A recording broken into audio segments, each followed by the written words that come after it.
Gracias por detenerte a escuchar este sermón. Antes de comenzar, ¿podrías tomarte un momento para darle me gusta a este video y suscribirte a nuestro canal? Esto le ayuda a YouTube a compartir este video con más personas que necesitan oír la palabra de Dios, como tú y yo. Apreciamos mucho que te tomes el tiempo de hacerlo. Gracias. También, por favor, échale un vistazo a la descripción del video para un enlace y ver toda nuestra playlist de sermones en español. Nuevamente, muchas gracias y que Dios te bendiga.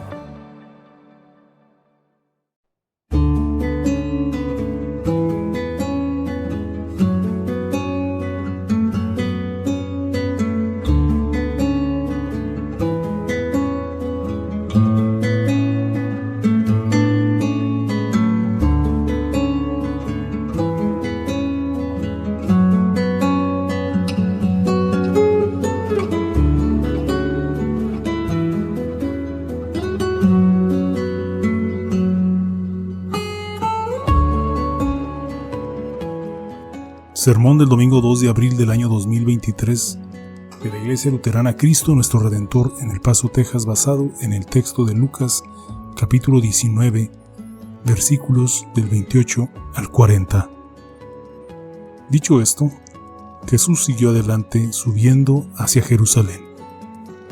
Cuando se acercó a Betfagé y a Betania, junto al monte llamado de los Olivos, envió a 2 de sus discípulos con este encargo: vayan a la aldea que está enfrente, y al entrar en ella encontrarán atado a un burrito en el que nadie se ha montado. Desátenlo y tráiganlo acá. Y si alguien les pregunta, ¿por qué lo desatan?, díganle, el Señor lo necesita.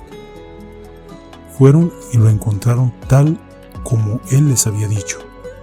Cuando estaban desatando el burrito, los dueños le preguntaron, ¿por qué desatan el burrito?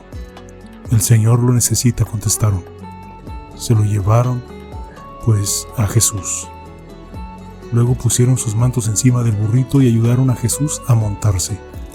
A medida que avanzaba, la gente tendía sus mantos sobre el camino.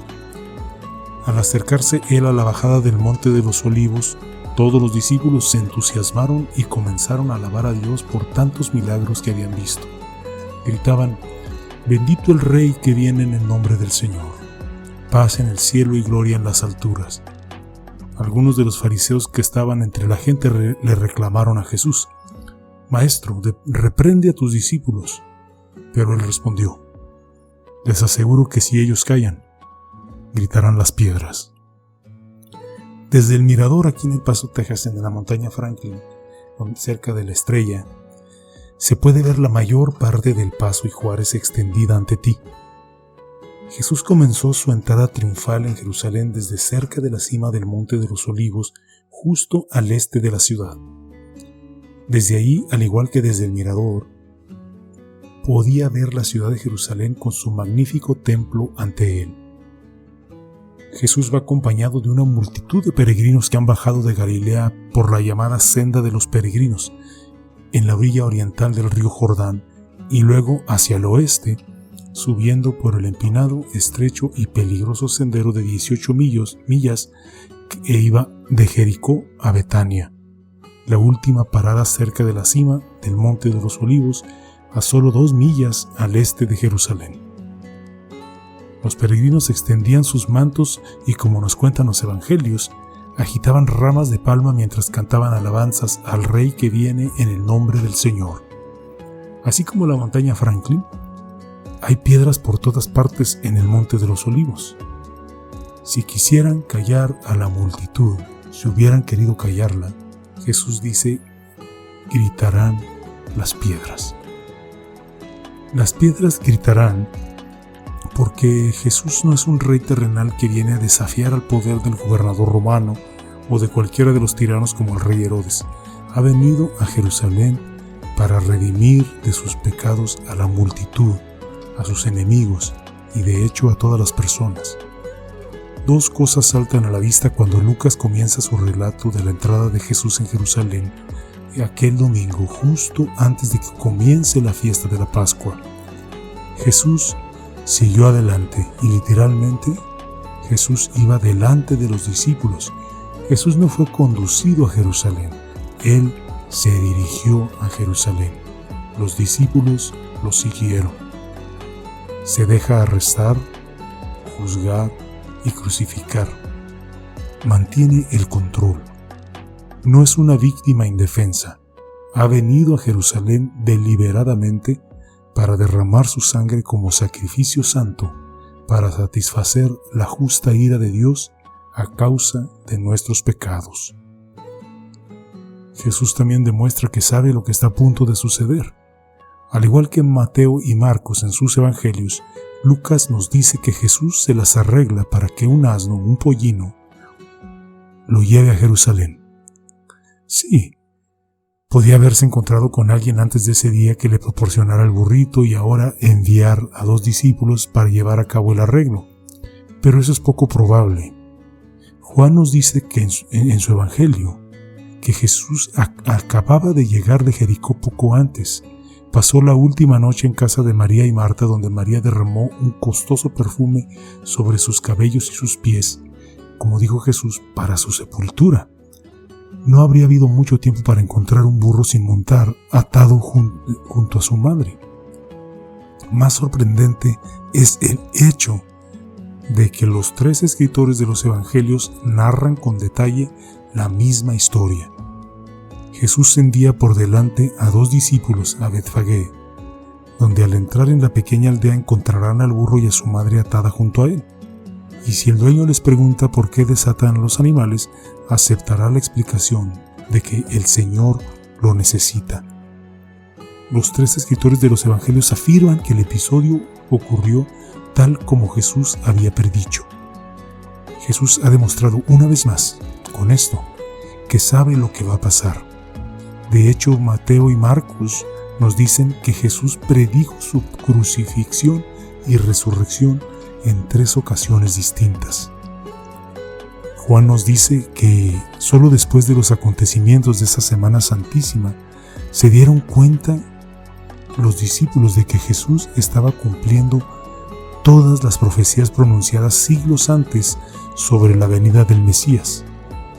Esas profecías incluían su llegada a Jerusalén como rey sentado en un asno.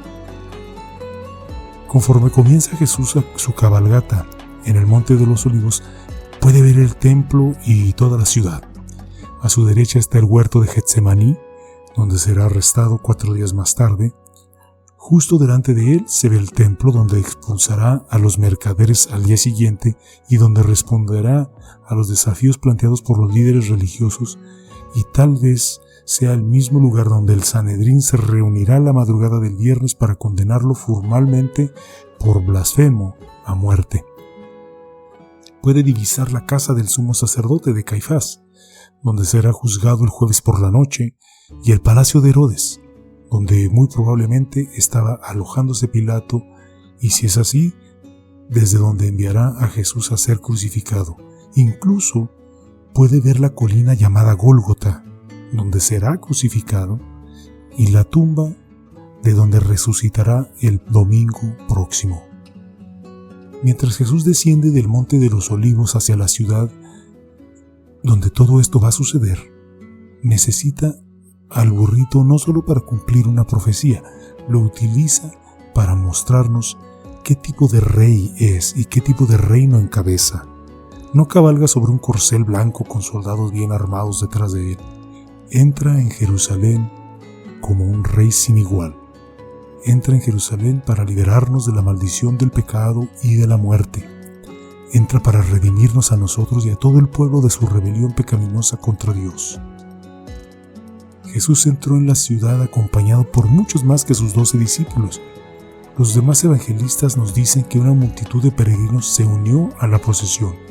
Lucas nos dice que el gentío y los discípulos comenzaron a alabar a Dios por tantos milagros que habían visto. Cerca de ahí, en Betania, habían visto resucitar a Lázaro anteriormente. Algunos de ellos habían venido con Jesús desde Jericó, donde unos días antes le había devuelto la vista a Bartimeo, y donde el recaudador de impuestos, Zaqueo, una vez arrepentido, Jesús le abrió los ojos de su alma y cambió su manera de vivir. Algunos de ellos habían visto los milagros que Jesús había hecho en Galilea en los últimos 3 años. Aunque en ese momento la multitud no aprecia la verdadera naturaleza del rey que cabalga humildemente sobre un asno, reconocen que es el Cristo prometido, el Hijo de David. Citan varios pasajes de Salmos, entre ellos los recogidos por Lucas: bendito el Rey que viene en nombre del Señor.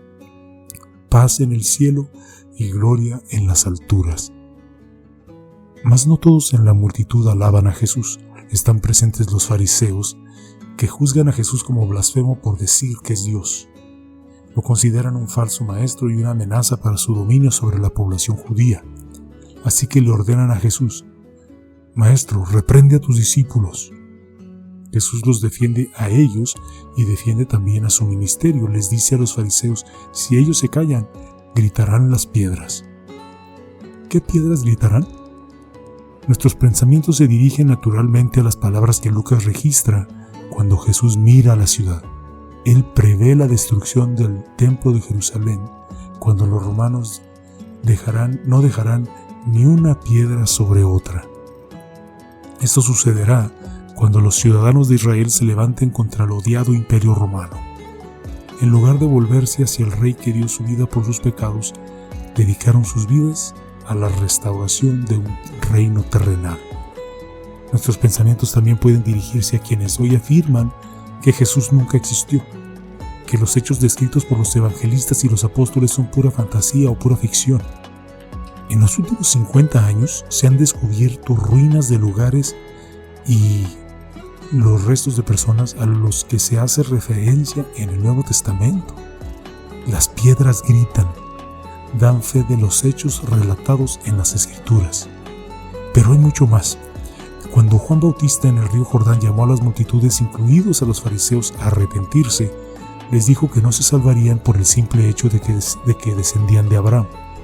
Los verdaderos descendientes de Abraham reconocen sus pecados y acuden a Dios en busca de perdón. Solo Dios puede convertir los corazones de piedra en corazones de carne, en los creyentes. Ahora Juan dijo: de estas piedras Dios puede levantar hijos a Abraham. Uno de los 12 discípulos que acompañaban a Jesús en su descenso del Monte de los Olivos hacia Jerusalén era Pedro. Más tarde, Pedro llamaría a Jesús la piedra viva que los hombres desecharon, pero que para Dios es una piedra escogida y preciosa, que la usó para redimirnos de nuestros pecados. Mismo Pedro uniría a sus lectores con Jesús, en quien depositaban su fe para su salvación.